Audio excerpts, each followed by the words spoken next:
Welcome dear रॉकर्ट्स। आज हम देखने वाले हैं एक्स मशीन। मूवी की शुरुआत में कैलेब नाम के एक लड़के को दिखाया जाता है जो कि ब्लू बुक कंपनी में प्रोग्रामर की नौकरी करता है। ब्लू बुक टेक्नोलॉजी के मामले में दुनिया की सबसे बड़ी कंपनी है। कंपनी में एक कोडिंग कंपटीशन रखा जाता है, उसमें कैलेब जीत जाता है। जीतने वाले इंसान को एक हफ्ते के लिए कंपनी के मालिक के घर में रहने का मौका मिलेगा। जल्द ही कैलेब को एक पर्सनल हेलीकॉप्टर में एक जगह पर छोड़ दिया जाता है जो कि कंपनी के मालिक के घर से थोड़ी दूर पर है। हेलीकॉप्टर को चलाने वाला पायलट बताता है, मुझे घर के ज्यादा पास हेलीकॉप्टर को उड़ाने की अनुमति नहीं है, इसलिए यहाँ से आगे तुम्हें खुद जाना होगा। ये जगह काफी दूर वीरानों में है, इतने दूर कि कैलेब के फोन में नेटवर्क भी नहीं आते। दरवाजे पर पहुंचते ही दरवाजे का रोबोट कैलेब को एक की कार्ड देता है जो कि एक चाबी की तरह काम करेगा। इसके बाद उसे बिल्डिंग के अंदर जाने दिया जाता है। अंदर उसको ब्लू बुक कंपनी बनाने वाला नाथन मिलता है। वो कैलेब का स्वागत करता है और बोलता है, मैं ब्लू बुक कंपनी का मालिक जरूर हूँ, लेकिन तुम्हें मेरे सामने घबराने की जरूरत नहीं है, तुम यहाँ आराम से रह सकते हो। नाथन कैलेब को उसका कमरा दिखाता है और बताता है, तुम्हारे की कार्ड से घर के कुछ ही दरवाजे खुल सकते हैं, सारे नहीं खुलेंगे। नाथन कैलेब को बोलता है, तुम खोज करने वाले डिपार्टमेंट में हो, इसलिए मैं तुम्हें कुछ खास चीजें बताना चाहता हूँ। मैंने एक नए तरह का आर्टिफिशियल इंटेलिजेंस बनाया है और जब तक तुम यहाँ पर हो तुम्हें उस नए एआई के साथ टेस्ट करने हैं और इस टेस्ट से ये पता लगेगा कि नाथन ने जो एआई बनाया है वो इंसानों की तरह सोच समझ सकता है कि नहीं। अब इतनी बड़ी चीज का हिस्सा बनने के बाद तो कैलेब बहुत ही खुश होता है। पहले सेशन के लिए कैलेब को एक रोबोट से मिलने दिया जाता है जिसको मोटी कांच की दीवारों के पीछे रखा गया है और इसके दौरान नाथन कैमरास के जरिए उनको देख रहा होता है और उनकी बातचीत सुन रहा होता है। रोबोट अपना नाम एवा बताती है और साथ ही बोलती है, ये पहली बार है जब मैं नाथन के अलावा किसी और इंसान से मिल रही हूँ।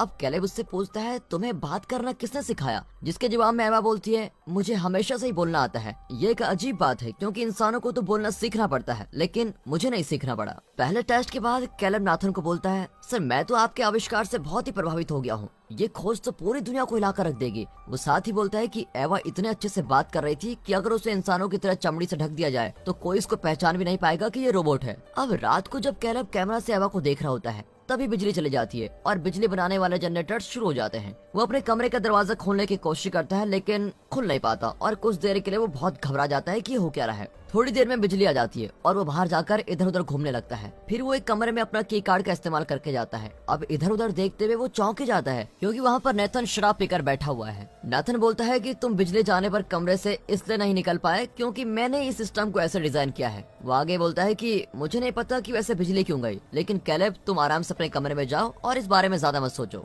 अगली सुबह कैलेब को उठाने के लिए एक औरत आती है और वो अपने साथ नाश्ता लेकर आई है, लेकिन वो कुछ बोले भी नहीं वहाँ से चली जाती है। अब दूसरे सेशन से पहले कैलेब नाथन को बोलता है, पिछले सेशन के दौरान एवा की बातचीत की जांच करना बिल्कुल ऐसा था जैसे कि मैं चेस खेलने वाले कंप्यूटर के साथ चेस खेल रहा हूँ। हो सकता है कि कंप्यूटर अच्छी चाले चले, लेकिन इससे ये नहीं पता लग सकता कि क्या कंप्यूटर को खुद पता है कि वो चेस खेल रहा है। मतलब हम ये पता नहीं लगा सकते कि क्या कंप्यूटर चेस अपने दिमाग से खेल रहा है। इसके बाद नाथन बोलता है, मैं चाहता हूँ कि तुम पता लगाओ कि एवा ने तुमसे मिलने के बाद कैसा महसूस किया। फिर एवा कैलेब को अपनी एक बनाई ड्राइंग दिखाती है और बोलती है, मुझे बताओ मैंने कैसे बनाई है। लेकिन कैलेब को नहीं पता कि ये ड्राइंग्स किस बारे में है और साथ ही एवा को भी नहीं पता कि ये ड्राइंग्स क्या है। कैलेब उसको समझाता है कि तुम्हें किसी अच्छी चीज की ड्राइंग बनानी चाहिए या फिर अगली बार तुम अपने पसंद के किसी इंसान की तस्वीर बना सकती हो। अब कैलेब देखना चाहता है कि एवा ड्राइंग बनाने के लिए क्या चुनने वाली है। एवा बोलती है, मैं चाहती हूँ कि हम दोनों दोस्त बन जाएं, इसलिए तुम मुझसे सवाल जवाब करने की जगह मुझे अपने बारे में कुछ बताओ। इन सभी चीजों में वो कैलेब से ये भी पूछ लेती है, क्या तुम्हारी कोई गर्लफ्रेंड है? जिसके जवाब में कैलेब बोलता है, मेरी तो कभी कोई गर्लफ्रेंड है ही नहीं।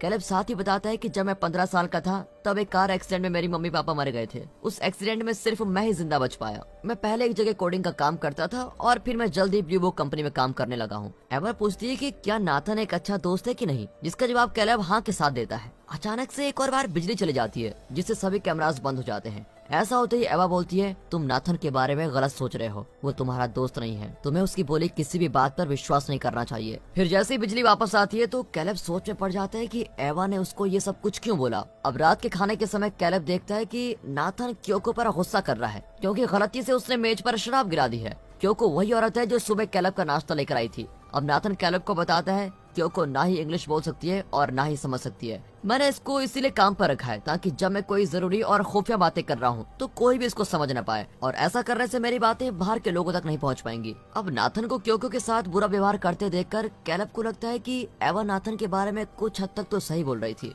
जब कैलेब से पूछा जाता है कि बिजली जाने पर तुम्हारे और एवा के बीच क्या बातचीत हुई थी तो जवाब में कैलेब झूठ बोल देता है कि हमारे बीच कुछ खास बात नहीं हुई। रात के समय वो दोबारा एवा को कैमरे से देखता है जैसा कि उसको उससे प्यार ही हो गया हो। बाद में नाथन कैलेब को उस प्रयोगशाला में लेके जाता है जहाँ एवा को बनाया गया था। वो वहाँ बताता है कि एवा को पढ़ने लिखने के लिए और साथ ही दूसरों के चेहरे के हाव भाव को कॉपी करने के लिए मैंने उन सभी फोन्स के कैमरास चालू कर दिए हैं जो कि मेरे सर्च इंजन सॉफ्टवेयर का इस्तेमाल कर रहे थे। इसके बाद इस सभी डाटा को मैंने ब्लू बुक से मिलाया और इसके बाद मेरे पास इतने सारे लोगों की आवाजें और उनके चेहरों के हाव भाव भी थे, जिससे मैंने एवा के आर्टिफिशियल इंटेलिजेंस को प्रोग्राम किया। इसके बाद नाथन कैलेब को रोबोट का दिमाग दिखाता है जो कि उसने जेल से बनाया है। इससे ही वो अपने पास मौजूद सॉफ्टवेयर चलाता है जो कि उसने ब्लू बुक के सर्च इंजन से इकट्ठा किए हैं। वो बोलता है कि ब्लू बुक के सर्च इंजन पर कई लोगों की हरकतें बताती है कि हम इंसान कैसी सोच वाले हैं। अब उनके तीसरे सेशन के दौरान एवा कैलेब को एक पेड़ की बनाई ड्राइंग्स दिखाती है जो कि एक कमरे में बड़ा हो रहा है। ये ड्राइंग एवा ने अपने कमरे में बड़े होते एक पेड़ को देखकर बनाई है जिसके ऊपर सूरज की रोशनी गिर रही है। एवा बोलती है, मैं कभी भी अपने कमरे से बाहर नहीं गई हूँ। अगर मुझे मौका मिलेगा तो मैं एक ऐसी जगह पर जाना चाहूंगी जहाँ शहर के किसी चौराहे पर बहुत भीड़ भाड़ हो, क्योंकि ऐसा करने से मैं एक साथ कई सारे लोगों को देख पाऊंगी और साथ ही उनको समझ भी पाऊंगी। वो अपनी बातों को जारी रखते हुए बोलती है, मैं तुम्हारे साथ वहाँ जाना चाहती हूँ और मेरे पास तुम्हारे लिए एक तोहफा भी है। वो कैलेब से आंखें बंद करने को बोलती है। एवा वापस आती है। उसने अपने अंदर की मशीन को छुपाने के लिए एक अच्छी ड्रेस डाली हुई है और साथ ही नकली बाल भी लगाए हुए हैं। कैलेब बोलता है, एवा तुम तो काफी अच्छी लग रही हो। और कैलेब को तंग करने के लिए एवा बोलती है, जब हम दोनों साथ में घूमने के लिए डेट पर जाएंगे तो मैं यही ड्रेस पहनूंगी। वो पूछती है, मैं तुम्हें कैसी लगती हूँ? तुम्हारे हाव भाव देखकर और तुम जैसे मेरी तरफ देखते हो उससे तो यही लग रहा है कि तुम मुझे पसंद करते हो। वो कैलेब से ये तक पूछ लेती है कि जब कल रात हम दोनों साथ नहीं थे क्या तुम मेरे बारे में सोच रहे थे? लेकिन ऐसा सवाल सुनकर कैलेब को बड़ा अजीब लगता है, क्योंकि उसने सोचा नहीं था कि एवा इतनी समझदार होगी और उससे इस तरह के सवाल पूछेगी। और फिर इस वजह से कैलेब एवा के इस सवाल का सीधा जवाब नहीं दे पाता। बाद में कैलेब नाथन से पूछता है, तुमने एवा को ऐसा क्यों बनाया कि वो सेक्स जैसी चीजों को भी महसूस कर सकती है? मुझे तो लग रहा है तुमने जानबूझकर एवा को ऐसा प्रोग्राम किया है जिससे वो मुझको फ्लर्ट करे, ताकि मैं ये भूल जाऊं कि मैं एक समझदार आर्टिफिशियल इंटेलिजेंस से बात कर रहा हूँ। नाथन उसको समझाता है कि किसी को सोचने समझने की शक्ति तभी मिल सकती है जब वो किसी दूसरे इंसान के साथ मिलजुल कर बातचीत करे और एक दूसरे को समझे। अगर मैं एवा को सेक्स वगैरह महसूस करने की समझ नहीं देता तो वो बिना किसी मतलब के इंसानों के साथ घुलती मिलती नहीं। नाथन ने तो एवा के बच्चे पैदा करने के लिए शरीर का हिस्सा भी लगा दिया है और उसको छूने पर एवा सेक्स को भी महसूस कर सकती है। नाथन ये भी बोलता है कि मैंने उसके अंदर सारी चीजें नहीं डाली है, हो सकता है कि वो आसपास से खुद ही सीखती जा रही हो। ये बिल्कुल ऐसा है जैसा हम बचपन में अपने आसपास की चीजों को देखकर उनको सुनकर सीखते रहते हैं। जैसे हम अपने माँ बाप, दोस्तों और आसपास की चीजों से सीखते हैं और वैसे ही बन जाते हैं, ठीक एवा के साथ भी यही हो रहा है। नाथन उसको विश्वास दिलाता है कि एवा की फ्लर्टिंग किसी प्रोग्राम की वजह से नहीं थी, वो सब खुद ही हुआ था। नाथन बोलता है, ये एक इशारा है कि एवा का आर्टिफिशियल इंटेलिजेंस इंसानों की तरह सोच समझ सकता है और महसूस कर सकता है। साथ ही एवा के बनने के बाद से अभी तक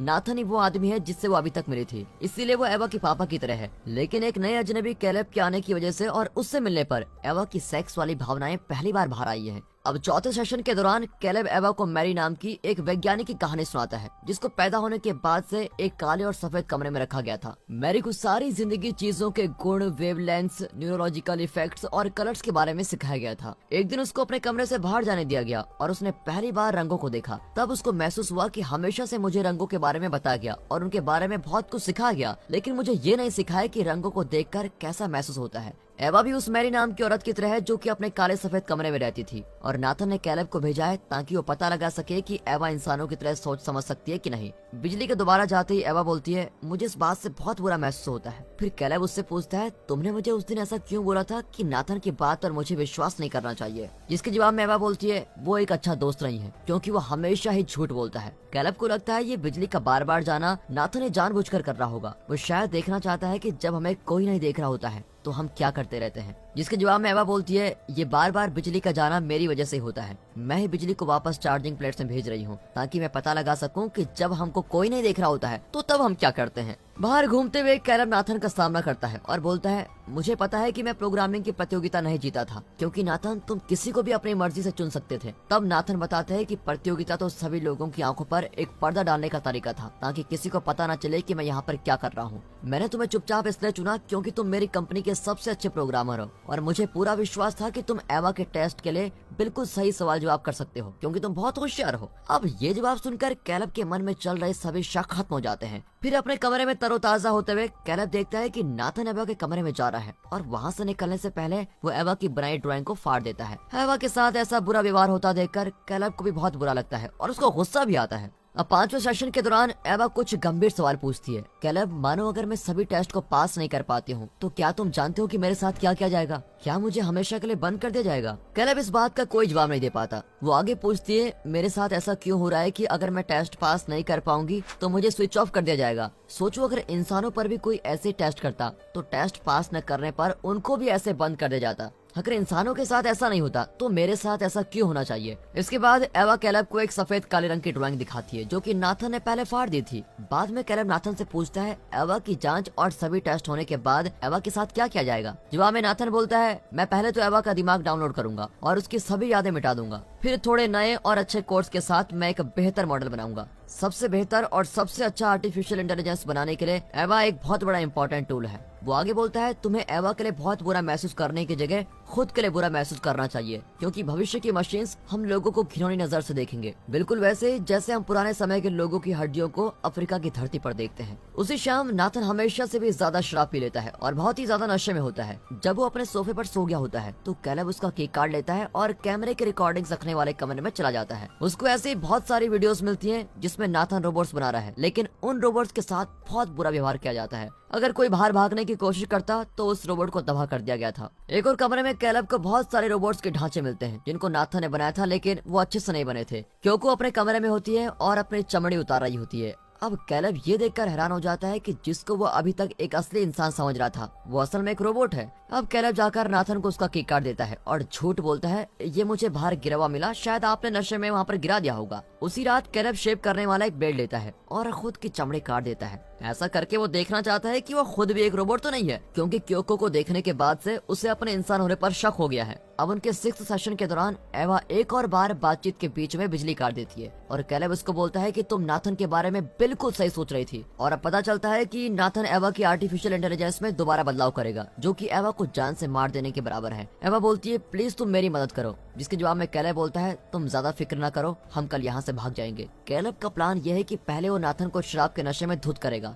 और फिर उसका की कार्ड चुराकर सुरक्षा के लिए बनाए गए प्रोग्राम को बदल देगा, ताकि नाथन घर के अंदर ही फंसा रह जाए और जब तक वो जागे तब तक कैलेब और एवा वहाँ से भाग जाएं। एवा को बस एक ही काम करना है, उसको सुबह के 10 बजे दोबारा एक और बार बिजली काट देनी है। दोस्तों, आजकल बहुत सुनने को मिलता है कि बड़ी बड़ी कंपनीज एवा जैसे समझदार आर्टिफिशियल इंटेलिजेंस को बनाने में लगी हुई है और ये भी बोला जाता है कि एआई ही इंसानों को खत्म कर देंगे। वैसे आप लोगों को क्या लगता है, कमेंट में बताइएगा। अगले दिन अपने प्लान के हिसाब से कैलेब नाथन को शराब पिलाने की कोशिश करता है, लेकिन नाथन शराब पीने से मना करते हुए बोलता है, मैं कुछ समय के लिए शराब को छोड़ रहा हूँ, मैं आजकल कुछ ज्यादा ही शराब पीने लगा हूँ। अब जैसा कि आज कैलेब का आखिरी दिन है, नाथन उससे पूछता है, तुम्हें क्या लगता है, क्या एवा टेस्ट में पास हुई है कि नहीं? कैलेब के हिसाब से तो एवा बिल्कुल सही सोच समझ वाली रोबोट है, लेकिन नाथन बोलता है, अरे उस दिन तुम बोल रहे थे कि एवा में कुछ तो गड़बड़ी है, तुम चेस कंप्यूटर की बात कर रहे थे, तुम्हें क्यों लगता है कि एवा इंसानों की तरह सोचने समझने लग गई है? क्या तुम्हें ऐसा नहीं लगता कि वो तुम्हें पसंद कर रही है, या फिर वो जानबूझकर ऐसा कर रही है ताकि तुम्हारा इस्तेमाल करके वो भाग सके? अब नाथन कैलेब को कैमरा रिकॉर्डिंग वाले कमरे में लेके जाता है और उस दिन की रिकॉर्डिंग दिखाता है जब नाथन ने एवा की बनाई ड्राइंग को फाड़ दिया था। ड्राइंग फाड़ने से पहले ही एवा ने नाथन से पूछा था, नाथन तुम्हें कैसा महसूस होता है जब तुम्हारे द्वारा बनाया गया रोबोट तुम्हें नफरत करने लगता है? आखिरकार नाथन बताता है कि मैंने एक बैटरी वाला कैमरा तुम दोनों की बातें सुनने के लिए एक जगह पे लगाया हुआ था और बिजली के चले जाने पर मैं सभी बातें सुन रहा था। मुझे तुम्हारे भागने के प्लान के बारे में भी सब कुछ पता है। वो बोलता है, कैलेब तुम मेरे असली टेस्ट थे। एवा तो एक चूहे की तरह थी जो कि एक भूल भुलैया में फंसी हुई है और उसके पास बाहर निकलने के लिए तुम ही एक तरीके थे। एवा ने अपनी कल्पना सोच समझ से औरतों की तरह दिखने का फायदा उठाया और तुम्हें पटा लिया ताकि तुम मुझे धोखा दो और एवा की भाग जाने में मदद करो। इससे पक्का पता चल गया है कि वो सिर्फ प्रोग्रामिंग के हिसाब से नहीं चलती है, वो असल में इंसानों की तरह सोच समझ सकती है और हर चीज को महसूस कर सकती है। नाथन आगे बोलता है, मैंने तुम्हें इसलिए नहीं चुना था कि तुम अच्छी कोडिंग करते हो, मैंने तो तुम्हें इसलिए चुना क्योंकि तुम इसके लिए परफेक्ट हो। मैंने तुम्हारे परिवार और तुम्हारे बारे में हर चीज की जानकारी ली, यहाँ तक ये भी पता किया कि तुम्हारी कोई गर्लफ्रेंड है कि नहीं। तुम हमेशा से ही एक अच्छे बच्चे थे, तुम सीधे साधे रहे और इसलिए मुझे पूरा विश्वास था कि तुम एवा को यहाँ मेरे जैसे किसी बुरे व्यवहार करने वाले के साथ छोड़ने की जगह उसकी भागने में मदद करोगे। यही सभी बातें तुम्हें टेस्ट के लिए सबसे बड़े इंसान बनाती है। नाथन ये भी बोलता है कि उसने एवा का चेहरा कैलेब की पॉर्न मूवीज की हिस्ट्री को देखकर बनाया था ताकि उसको उसमें इंटरेस्ट आए और टेस्ट भी बिल्कुल सही चले। दोबारा बिजली चली जाती है क्योंकि सुबह के 10 बज चुके हैं। कैलेब को बहुत बुरा लगता है कि वो एक खेल का एक छोटा सा मोहरा बन गया और साथ ही उसके पर्सनल डाटा का इस्तेमाल इस काम के लिए किया गया। वो नाथन को बोलता है, मुझे भी पता था कि तुम बिजली जाने के वक्त भी देख रहे होंगे, इसीलिए मैंने पहले ही सिक्योरिटी प्रोग्राम्स के कोड को बदल दिया था और अब बिजली के जाने पर सभी दरवाजे बंद होने की जगह खुल जाते हैं। जब नाथन देखता है कि एवा अपने कमरे से बाहर भाग चुकी है, वो कैलेब को मारकर एक डंबल उठाता है ताकि वो एवा को भागने से रोक सके। एवा को रास्ते में क्योको मिलती है और वो उसके कान में कुछ फुसफुसाती है। तभी वहाँ नाथन आ जाता है और एवा से वापस उसके कमरे में जाने को बोलता है। एवा पूछती है, क्या तुम मुझे कभी यहाँ से जाने नहीं दोगे? जिसके जवाब में नाथन बोलता है, मैं तुम्हें वादा करता हूँ एक दिन ऐसा जरूर आएगा जब तुम यहाँ से बाहर जा सकोगी। लेकिन एवा को पता है कि नाथन झूठ बोल रहा है। एवा नाथन पर हमला करती है लेकिन नाथन उस पर काबू पा लेता है और अपने डंबल से एवा के एक हाथ ही तोड़ देता है। तभी क्योको पीछे से एक चाकू लेकर आ रही होती है और फिर नाथन के पेट में घुसा देती है। नाथन कुछ देर के लिए हैरान हो जाता है लेकिन फिर क्योको को मारकर उसको बंद कर देता है। तब तक एवा अपने पैरों पर खड़ी हो जाती है। वो नाथन की पीठ से चाकू निकालती है और उसकी छाती में घुसा देती है। अब नाथन फर्श पर बैठा है, उसके शरीर से खून बह रहा है। एवा नाथन का की कार्ड लेकर उसको वहीं मरने के लिए छोड़ देती है।